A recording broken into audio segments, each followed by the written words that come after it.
Welcome to the Coach Podcast. I'm your host, Coach Keren Eldad. Settle in. We're about to make you feel really good. Welcome back to the Coaching Masters season of the Coach Podcast. I'm your host, Coach Keren Eldad, and I am so happy that you're here. This series is about teachers, the ones who really indulge us with their methods.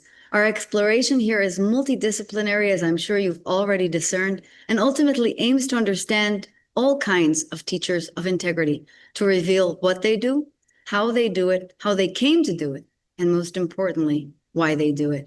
We're hoping to inspire you to be and do and have all that you want to be and do and have. And I cannot think of a better Sherpa than our guest today, Ashley Stahl, a former counterterrorism professional turned career coach, the best-selling author of U-Turn, that's Y-O-U-Turn, a book I thoroughly enjoyed this weekend, the host of the U-Turn podcast, and a leading voice on intuition, career clarity, and fulfillment, not to mention helping you really refine and define your signature talk. This is a woman who will be exceptionally useful to you. Her TEDx talk on intuition has racked up more than, I believe, 7 million views. And today, it is a real joy to welcome her to virtually talk about her career pivot, the divine nudges along the way, and what she's learned that can serve all of you who are listening. We're going to dive into the moment that Ashley realized that her dream job was anything but. We're going to dive into the pivot that followed afterwards, and we're going to dive into one of my favorite things, which is the 10 core skill sets framework that she has developed to help others make their own dream life come true. If you're in transition or you're craving one, like so many of our listeners, this teacher is for you. And if you are just a masterful teacher who's ready to become even better, this conversation's for you. Ashley, welcome so much to Coach. Thanks for having me. What an intro. It's such a pleasure. It's such a pleasure. You know, I think a lot about this one quote by Carl Jung, the privilege of a lifetime is to become who you are. This has also been attributed to Joseph Campbell, but I have actually found it in Jung's literature. So I think the citation is accurate. And as I read U-Turn, I couldn't help but think that the privilege of your lifetime is to become who you are. Yeah. It takes a lot of work to become who you are. It sure does. And that's what I hope you'll help all of our listeners do today.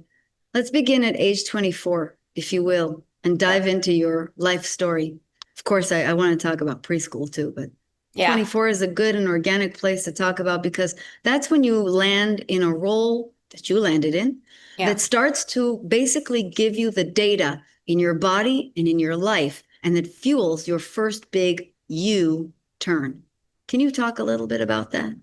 Yeah, I mean, I did everything that I could possibly do right to land myself a career in national security. And a lot of that was fueled by, I don't know, just like growing up and going to high school at a time where 9/11 happened, watching the Twin Towers fall on the news and having family on the East Coast, especially New Jersey, New York, and just feeling like I wanted to matter. I wanted to do something. I wanted to contribute. And the highest way that I knew how to do that was in national security. Like I've always been a protector. I've always been good at languages. And 1 + 1 kind of equaled 2. Like I just looked at all that and thought, this is something I want to help with. And it felt meaningful. But what I wasn't really calculating in that entire experience was whether my skill set was really aligned with whatever the role would be calling forward from me. That would mean a, analytical mind. That would mean core values that align with justice, but also a life where I wouldn't be able to be honest with the people close to me about what I was doing if I was really going to counter terrorism. There were so many things, and I learned from that role, and there's many things I learned that I'm sure you'll ask, but the first thing is like, there's a difference between what you do and how you do it, right? So what I was doing was national security if I pursued it, but how I was doing it, that has to do with your core values, right? It's your skill set versus your values, and you really want them to work together. And in my case, they weren't. Yeah, it's so interesting because your choice of words, even at the very beginning, was kind of indicative of where this was going. I was doing the right things, right? In other words, we're going on a path that was right, and then our instinct is also to sort of go with our base definers. We're protectors, we are defenders. Our cultural influence is starting to factor in as well, and so we make choices that are kind of warm but no cigar. Yeah. It starts to basically reveal itself the only way it can reveal itself, which is trial and error. We Yeah. start to experience an environment and you start to understand in that place that your values are not completely aligned. I got to tell you, I have a very similar story. I was an officer in the army, in the Israeli army. And before you thank me for my service. And after the army, I was taken into some sort of a national security evaluation situation. And they started asking me weird questions, including, would it be okay for you to not share what you're doing with your family and your close relatives for the next 5 years? And at that moment, the value switch went off. And that's when I went, no, actually, I would not be comfortable with that. I'm of no use to you. And this is one of the only times in my life I've actually stood up for my values pre-coaching. I was quite proud of that. It's wonderful. So your career shift starts to pivot into coaching, and it looks like a hard left, but you show how there were moments along the way that started to really inform you of your values, and then there were pings in the counterterrorism experience that starts to basically click all the pieces into place. Looking back, what were the key experiences that most shape you are, who you are, and where your values were, and that informed you to basically get out of the way? Yeah, I call those turn signals. Like, I mean, I had to really stop myself writing a book called U-Turn with the car references, but the turn signals to me, I remember in grad school having this moment where, speaking of Israel, actually, and, I'm actually the least political person that ever worked in politics at this point, but I sat next to somebody in grad school and I remember they were mumbling under their breath that certain countries should just be blown off the map. And I just remember thinking, this isn't me. Like I don't belong anywhere that people say anything like this. And that's what politics is. Everybody says everything they think and everybody doesn't agree. And some people do agree. It's just not for me. So I had this moment where I was like, I'm too sensitive for this. What am I doing here? And then I kind of overrode it. And that's the thing. You usually know you're not on the right path for you when you're rationalizing and justifying a lot. If you have to do a lot of convincing, it's usually because you're attached. You're in a frequency of attachment. You're in a frequency of desperation. You're in a frequency of fear. You do not need to convince yourself to do something that is actually in alignment for you. So that was just one thing. And then another time, I mean, there was many, but my first day on the job, actually I opened up chapter 1 of the U-Turn book with my first day, and I'm sure you remember it. Preschool, yeah. Yeah, well, preschool too in the intro, but the first day of work where I was in this basement and this guy told me I didn't get a desk because I'm a woman and that it's like Afghanistan. I was working on Afghanistan. It's like Afghanistan. I need to earn my desk. I remember thinking to myself, like, what am I doing here? And so these signs happen all the time. And I think it was funny. I was just talking to my boyfriend, Jason, this morning. He was saying to me, easy decisions, hard life, hard decisions, easy life. Amen. It's really so true. And it would have been a hard decision in that exact moment to just say, well, all 4 years I just put into grad school and learning languages and all these things I just did. It was way more than 4 years. I mean, a whole lifetime of all this stuff. Never mind. But that is what it takes. The more friction you put in your transitions and in your turning points and in the release of something that's not for you, the longer it's like a relationship that needs to end. It's going to end. If it needs to end, it's going to end. So are you going to make it take 2 years for it to end? You're going to let it end in a month and then grieve it while you move your life forward. And I think the people who are happy have more momentum, and the people who have more momentum have enough courage to say no to what's not for them. That courage is a matter of self-esteem. It's also a matter of understanding who you are. I didn't have that courage at the time. Yes.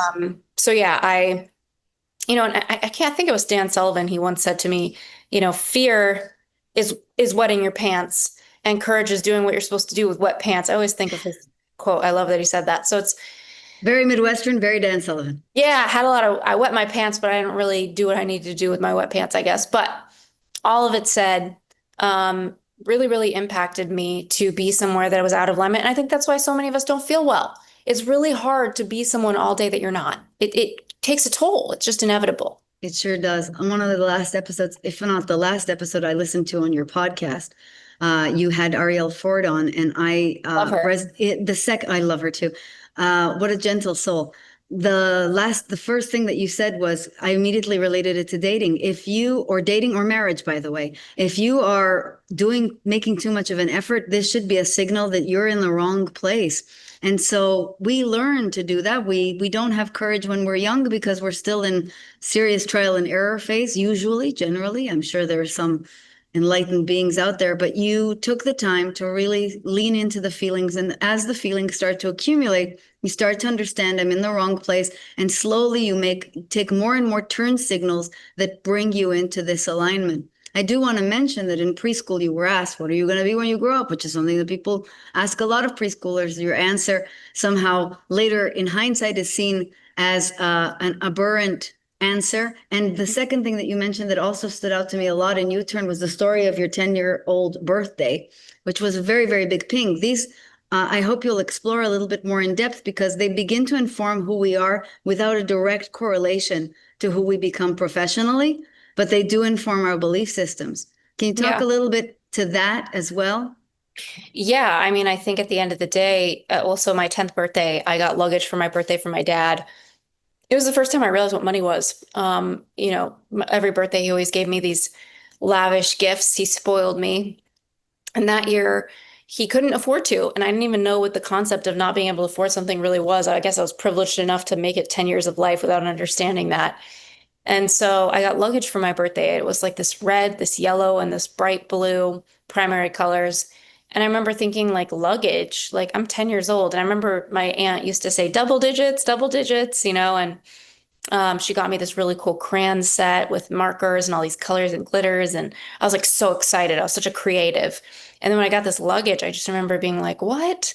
And I threw a tantrum. And I remember my dad, he had this horrible response where he started kind of having a panic attack. And I went to find him, and my mom said, "You better apologize to him. Like he got you a gift." And he said to me, I couldn't afford another gift for you." And I was like, "What does that even mean? You can't afford something? Like, what are those words, And he said, "It's because of money, that we don't have enough money." And I just remember being like, not enough money, like, what does that even mean? You know what I mean? Like, I don't even know what money is. And the association I came up with was when you have money, things are fun, and when you don't, things are not. And that was kind of like Yeah. where I went with it. And it really, really stuck with me. And And so, your first choices, it impacts your first choices. One of the things that you say about that counterterrorism job was, I can't believe I'm making six figures, right? Like there is a lot of elements of choosing things because they feel like safety to us. So these collective experiences are not incidental. They're also big turn signals.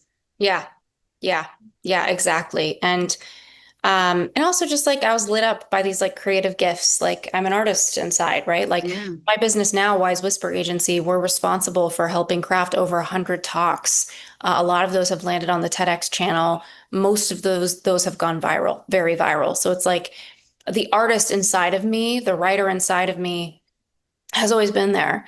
And Mm. I would prefer a poetry reading over a sport any day, right? Like I was not the most athletic kid.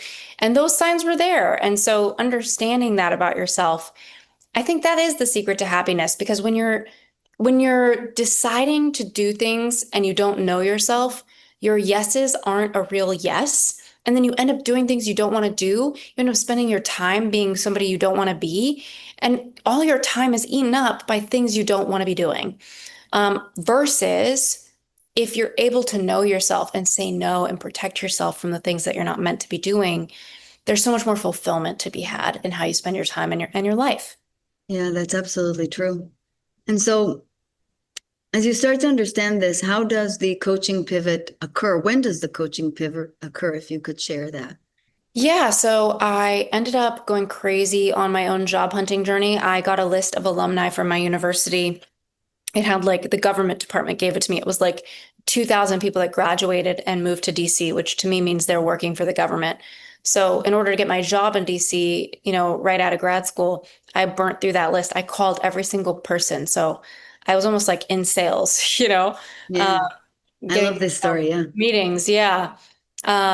And now it's funny enough, I run a sales team for my company. So, my speaking agency, we have a sales team. So it's like, I understand like the smile and the dial. Yeah. Um, But I ended up getting all these job offers on my way into the Pentagon, realizing like, wow, like I'm pretty good at this. And I met a friend in like 2012. She was a therapist at first. And her name's Alyssa Nobriga. She was my therapist, and I started improving as a person. I moved back to LA, decided like, you know what, I accept that this isn't right for me, and I have no idea what is or where I'm supposed to go. Um, and it just shows you like trust your journey. Like I Yeah. landed on my feet. Like here I am. I'm 38 years old. I'm doing meaningful work. I make a great living. I like what I do. I love my team. It's like, everything always works itself out if you're somebody Yes. defining yourself. If you're not, Yes. things keep not working themselves out. But if you're committed to doing that work, which I've always been, so I was in therapy with her, and she said, "Oh, you should be a career coach." I'm like, what does that even mean? Like, Mm. that sounds weird. Like, what is a career? In 2012, career coaches weren't on trend. No, there weren't a thing. No, it wasn't a thing. And Yeah. so I made this weird website of a cartoon of me. It didn't even look like me, and it was supposed to be a cartoon of me. And I started coaching people on how to get a job, and I started teaching job seekers how to put themselves out there, fill out their resume, Yeah. negotiate. And a lot of people started getting job offers. Of And course, a person who solicited 2,000 alumnus yeah, is clearly in a position to help. yeah, exactly, exactly. And a lot of opportunities started coming my way, and that's what got me to start my business. So I left the Pentagon, moved back to LA, which is home Yeah. for me. Now I'm based in New York, but and yeah, that was eye-opening. I had so many clients. I thought, oh my gosh, if I could just make 30K in my first year, just enough to pay my rent, doing something I actually want to do, that'd be so crazy. And I think at the end of the first year, I made like 150K, my first 200K, my first year of coaching. It was like the whole world needed this service. Like every Yeah. millennial parent from the recession was paying me to teach their kid how to get a job. And then that evolved into career clarity. I got really good at helping people. All of them would come back to me and say, well, now I get job offers, but which one do I even want? And so Yeah. I started helping with career clarity about 4 years later. And then I created online courses, and that became my foray into digital marketing, which turned into my book deal, my podcast.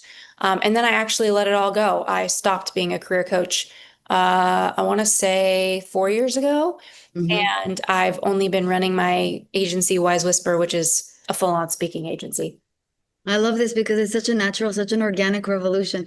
And what I love about it also is you make a great point without making it that I'd like to explore a bit more. And that is that every iteration requires the release of a former iteration. You say no grief, no glory. Can you share what parts of your identity start to evolve to the part where you're releasing them as you're becoming a teacher and then becoming a different kind of teacher? Because you're now in a more evolved state of yourself in teaching Yeah, yeah, and yourself in business. This is an evolution.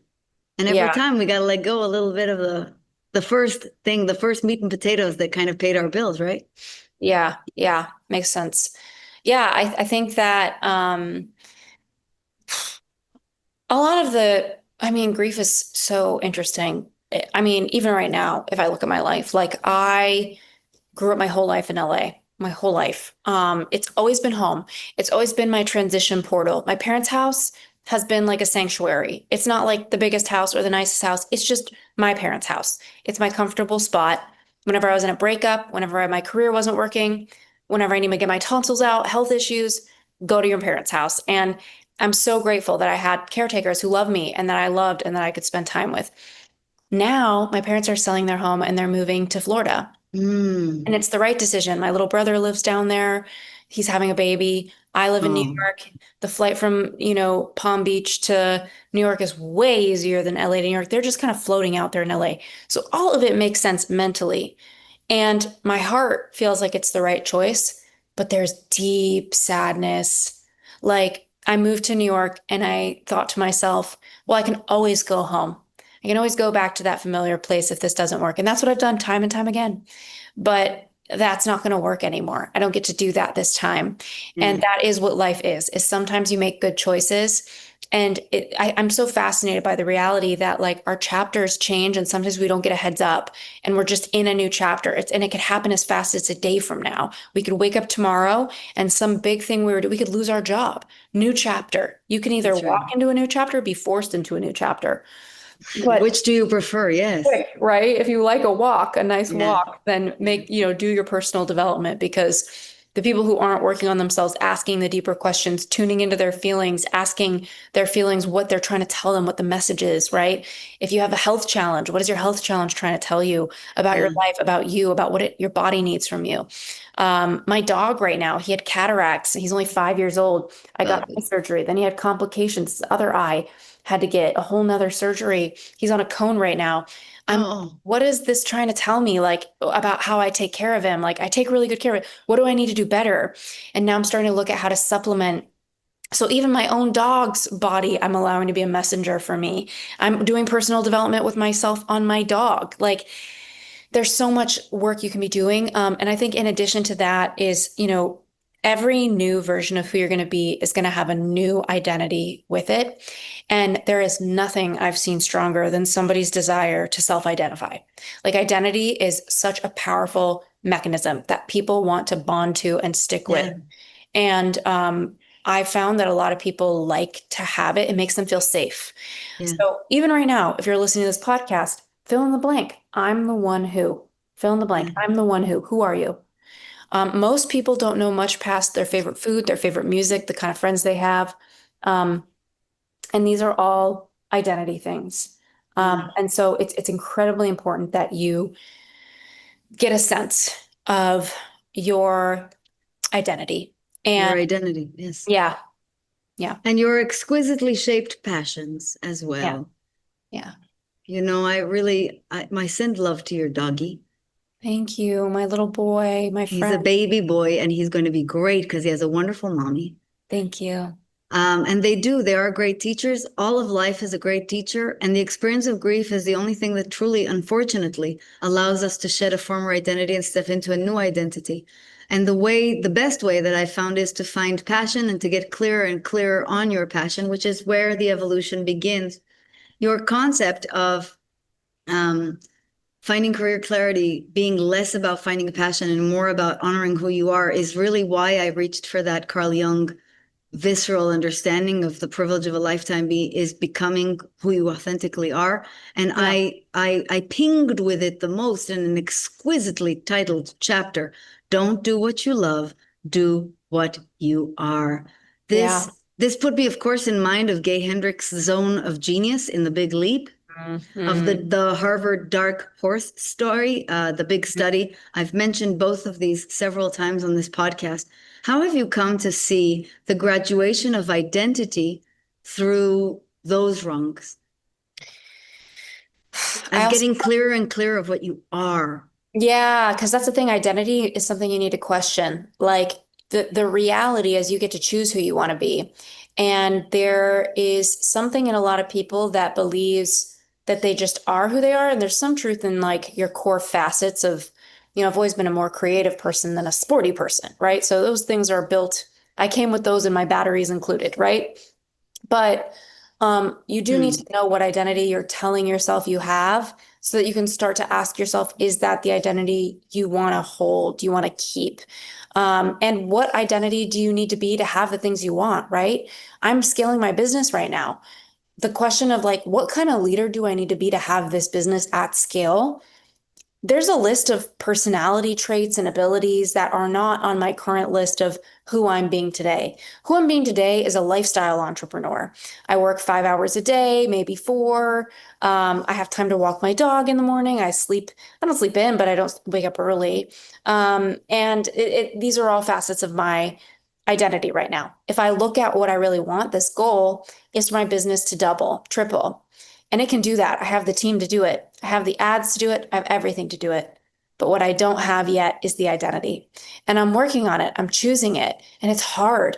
It's really hard because there's so much nuance here, right? Like, Yeah. deciding who you want to be sometimes feels like you're not being who you are. But if you're becoming someone you want to be, you are becoming who you want to be.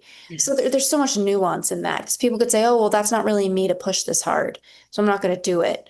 Um, yeah. So, I mean, I love this topic because, and also Deepak Chopra talks about this in his Hmm. 7 Laws of Spiritual Success. He says, becoming who you are, Actually, I could read you a quote because this is my favorite book. I read every single day, and I could just open this thing up It's a right. magnificent book, everybody. We're going to link it below so that Oh everybody my gets it God. after they read U-Turn, of course. Yeah, I mean, please. He says, when you are grounded in the knowledge of your true self, you never feel fearful or insecure about money or fulfilling your desires. You never feel guilty about wanting or having abundance of anything because you realize that the essence of all material wealth is life energy. You know that your desires are inseparably connected with anything else. Your desire is not your own, it's an evolutionary impulse coming through you. Um, he also talks about and he's probably one of my top teachers that I learned from. And I didn't learn from him when I wrote the U-Turn book. This is something that but he says here, knowing who we really are gives us the ability to fulfill any dream we have, because the same field that nature uses to create a forest, a galaxy, or a human body can also bring about the fulfillment of our desires. Yeah, It's just really, our real spirit has so much power. It's almost like the spiritual law of least effort. It says when you do things from love, it's effortless, right? If yes, you don't love something, it's a lot harder to do it, right? Especially if it's a hard thing. But if you love something, if you love someone and you're doing something for them, it's so much easier to say yes to it. absolutely. It's not work. It's a completely different thing. But again, the transition of identity needs to happen for you to actually allow yourself to enjoy that. I'm in the middle. Gilded, my book this year turned out to be quite a success for me. Good. Thank you. I'm very pleased. And I'm writing the second book called Guilt Free because I found myself just like you, sort of kind of forced into a next level and going willingly and lovingly into the next level. Yeah. That is that is Deepak's message. I had the pleasure of keynoting right after him at Kripalu earlier this year, and he's a Mm. magnificent speaker. He speaks about this all the time, and so do you. What I also loved to this point is your soul line and the goal line, Yeah. GOUL line. Yeah. And since you mentioned honoring who you are as the way, you also introduced these concepts. What do you mean by each? And what's the distinction? Yeah, the soul line, I think, is like your personal growth. We were talking just now about doing things from love. The love comes, I think there's a lot of love there when it's in alignment with who you really are. It's hard to love something if it's not really aligned for you. It's force. You're forcing, you're pushing, Yes. right? And you don't want life or your career to feel like you're pushing a river. So the soul line is really where you go up in your soul. It's in your service. It's in your impact. It's in feeling like you're expanding as a person. The goal line is really the material world that we live in, right? And, um, I remember having a client when I was a career coach who said that he needed to take this job so he could get the 2 years on his LinkedIn profile of that job. And I just remember thinking, what a goal line move. That's even there's place and time for all of it.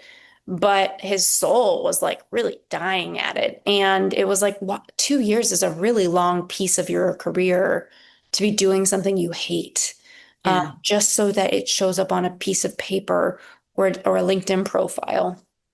And so that's why I call it GOUL, like soul and goal. It's like really don't sacrifice yourself for who you want to be. And people think all the time, like, and that's a limiting belief, right? I need to sacrifice myself.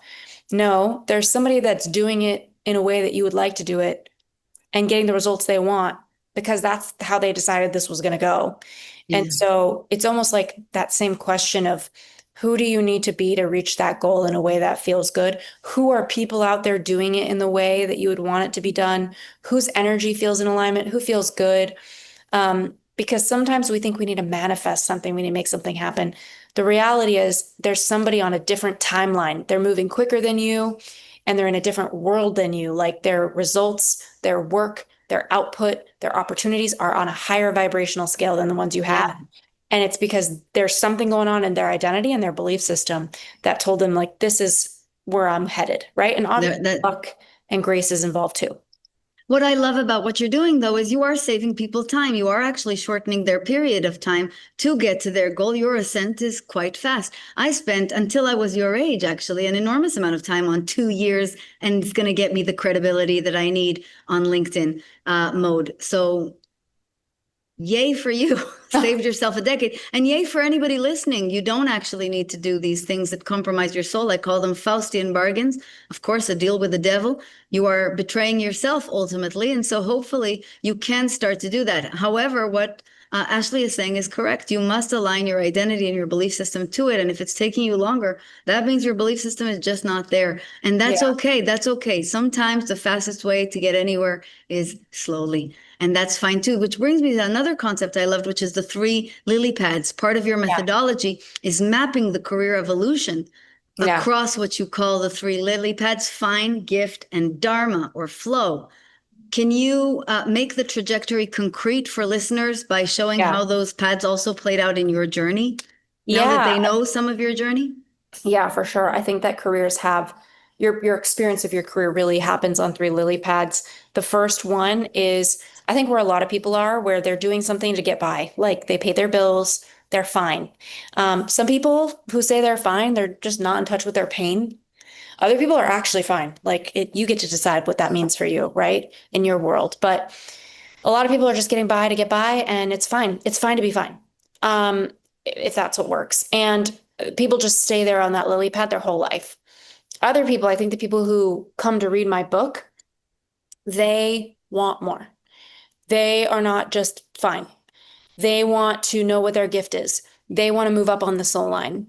They turn to my book to figure out what do I need to do? What do I need to understand next in order to get somewhere that's more in alignment with where I have gifts and abilities?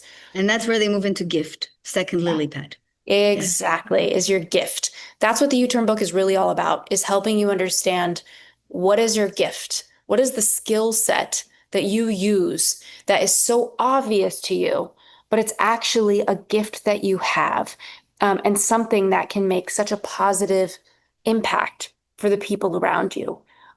What is that?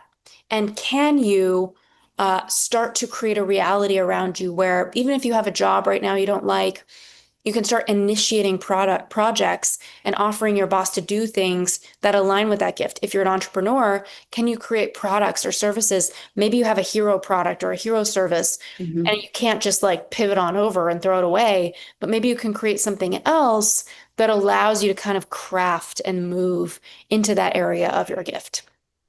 I love it. And then when the ascension into flow is essentially when you do that gift so much that you become so obsessed with it and so good at it that it essentially starts to just flow out of you like a river. Yeah. Did I get that right?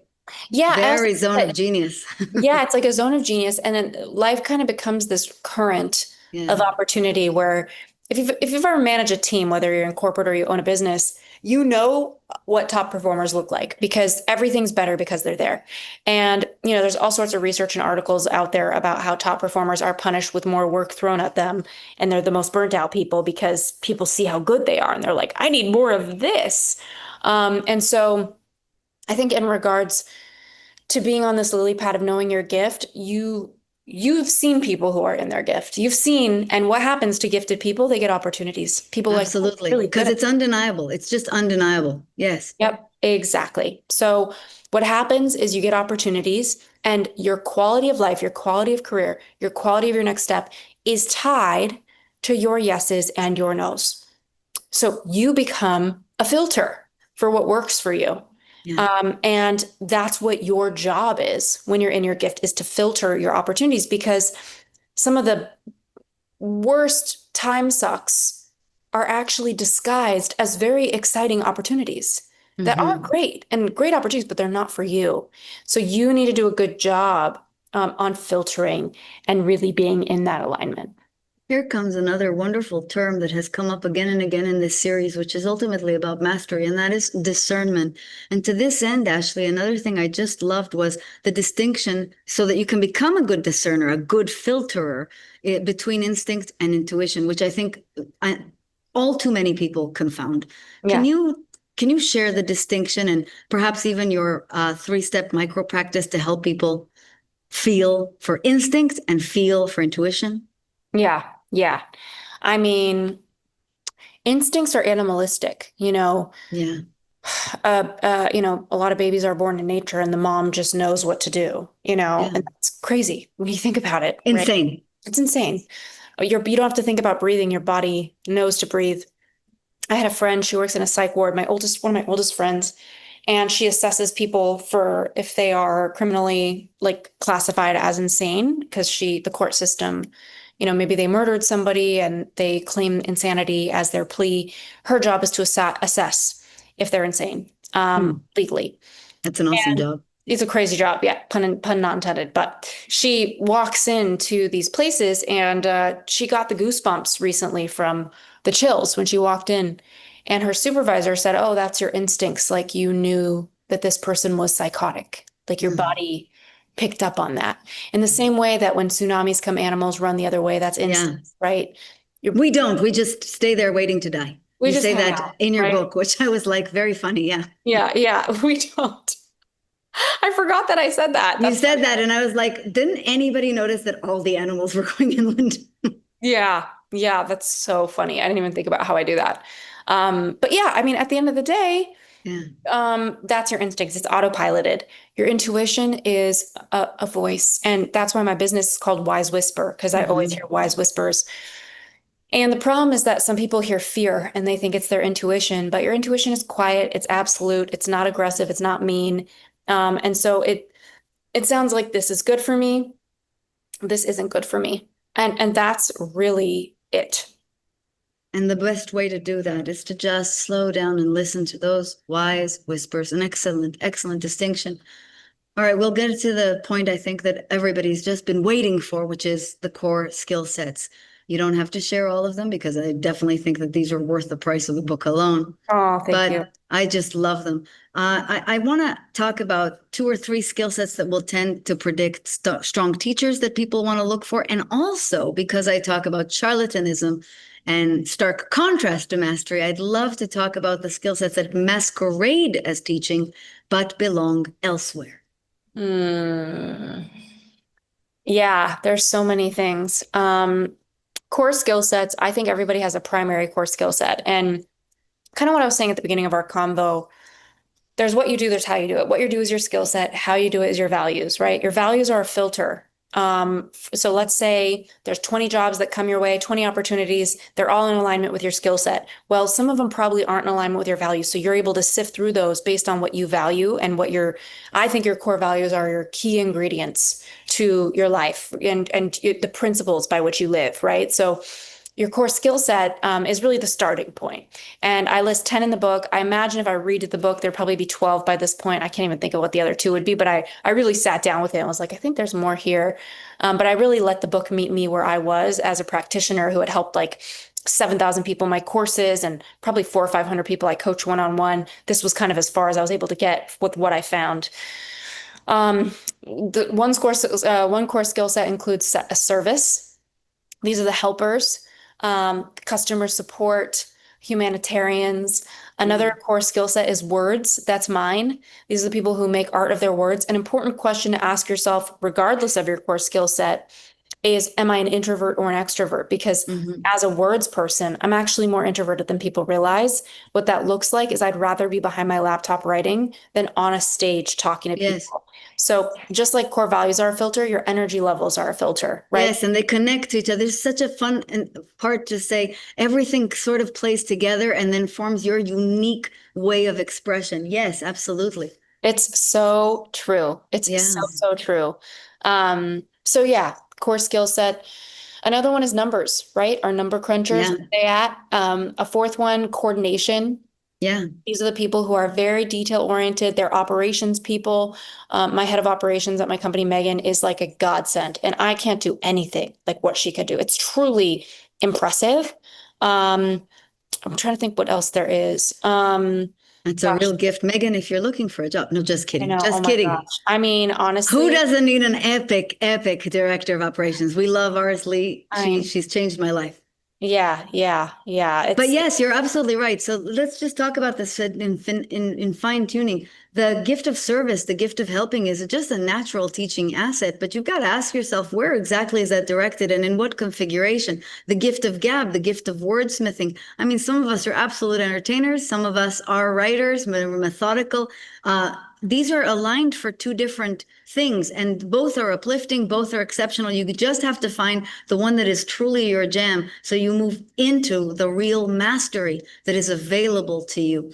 And by the way, Ashley, you could easily turn the next book into core skill sets, period, the end. It could be the next, Yeah. strength 2.0. Yeah. I never even thought about just going into that, but there is Just massive, massive bestseller right there. It yeah. was everybody, you heard it here first.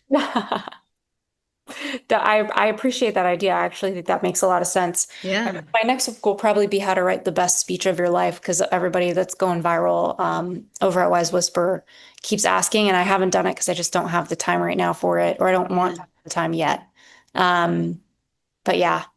I love that. I just love that. I know a lot of people would buy that. And Mm, I also want to now caution people into thinking, okay, great. So I figured this out and I'm an overnight success, because this is something that I really, really resonated with, of course, in your work, which is that you've emphasized in many ways through your book and through your podcast, through your conversations with others, your appearances on podcasts, that the best way to do anything is to honor the process. You also gave us just a glimpse of your behavioral style, I think, just now. I too look massively extroverted. I mm, am not. I mm, spend at least 50% of my time in my bed, like I'm recovering from tuberculosis, mm, surrounded by my animals, writing. mm. Um, and I believe with all my heart that honoring the process is the way to do things. If you're going to do it right. The words of the late, great George Michael. Can you speak a little bit to this dignity of the process, to allowing yourself to give yourself the time to discover what you are? Yeah. This is really big. Like it's realizing, and I learned this in my graduate program, spiritual psychology, is like the importance of never robbing somebody the dignity of their process. And there is a dignity to being in a process. And a lot of us don't want to be in a process. Processes kind of suck. Like we want what we want and we don't want to stick around. But impatience is so expensive. It's so expensive of your time, of your money. I got into debt in my first business. I made a ton of money and lost a ton. I remember thinking, man, why was I so in debt? And what I realized was everything I bought was just me not being patient enough to let the business earn the money in the first place Mhm. and then buy it. Yeah. My impatience cost me so much. And the thing about process is if we're not in process, often we're cut off, right? So my dog's eyes, for example, right? Like this is one lesson I have in my life right now is like I tried to take him off of his allergy medication, and within 3 days he was licking his paws again. I was like, all right, I'm just going to put him back on. And I never questioned it. But now Yeah. he's having all these complications, other things are popping up. And I'm like, you know what? I actually need to go into a process now. I need to Yeah. find supplements and do those for 30 days and then taper off half the medication and see what happens. I need to go into an experiment. And experiments take time, but it's kind of like hard decisions, easy life. Experiments are kind of hard. They take a while. Um, but when you crack the code, there's a lot of fulfillment in that, in Yeah. being able to take the lead in your life and create results. And a lot of that ties back to process. Process also has to do with other people, right? Maybe you're trying to give advice to somebody, but they're just not ready to hear it. There's a Yes. dignity to their process. They're stuck in the chapter of the process they're in, Yeah. and that's just what they're doing right now. You know what I There, mean? it's back to the, I think, most important adage of all teaching, which is to meet people where they are. And the process is what truly allows you to come together and allow yourself to experience your U-turns, your detours. What do you think your current appreciation has brought you to be able to offer to millennials, to people younger than you, to the Gen Z, especially as they build careers in a more instantaneous era than ever before, the AI era? Yeah, yeah. I mean, AI, we are in a world that is really a quickening. Like if we look at time and history, I can't remember the statistics, so I'm going to butcher it, but it's something like in the past 20 years, we've gotten more data than we have in like tens of thousands of years, right? So Mm. our bodies, our eyes, our minds are processing so much information. We already know this. This is no surprise. I see AI as a support system, but I do think that it's, in the same way we have artificial intelligence, we have artificial intimacy. People feel like AI can be their therapist. Do you know AI can be wrong? Like ChatGPT had the wrong. Many times is wrong. Thank you very Yeah. much. I wrote it back and I'm like, hey, you're wrong. Oh yeah, I've wrote It's it like, several times. I'm like, you're misquoting. Love Karen. Yeah, yeah, it's right. wrong. Yes. And I was like, um, I remember writing it back saying, hey, that's not correct. And I was like, oops, got me. And it corrected itself. So, we live in a time where it's a great tool, super powerful, love AI, but also I hope that people don't have artificial intimacy, you Yeah. know? Yeah. Because that's when it becomes completely dangerous and it starts to rob you of the experience of life itself. Thank you so much for saying that so eloquently, Ashley. This I could talk to you for hours and hours, but I want to respect your time. We're going to link your podcast and your book in the show notes. Is there anything else you would like to invite the audience to experience of yours? Of course, aside from your website, which is also definitely going in the show notes. Yeah, thank you. I mean, my speaking agency is wisewhisperagency.com. If you want to build your speaking career, you want to land stages like TEDx, just fill out the contact form at the website. There are a lot of people coming your way, that's for sure. I'm And here you're for it. among my most beloved clients. I can't tell you what a privilege it was to finally meet you. What You an too. exquisite conversation. Thank Thank you you for your deeply. time. Thank you for coming. Thank you for sharing your wisdom with us. May your life be blessed with ease. I hope to see you and to see Jason and to meet the puppy very, very soon. Oh, thank you again. To you, dear listener, thank you so much for joining us on this episode of Coach and in this series, Coaching Masters. If you loved today's episode, please make sure to review and subscribe so that we can continue to bring you more and more of this. I am deeply grateful for the immense growth of this show, thanks to you all, and we cannot wait to see you in the next one. Until next time.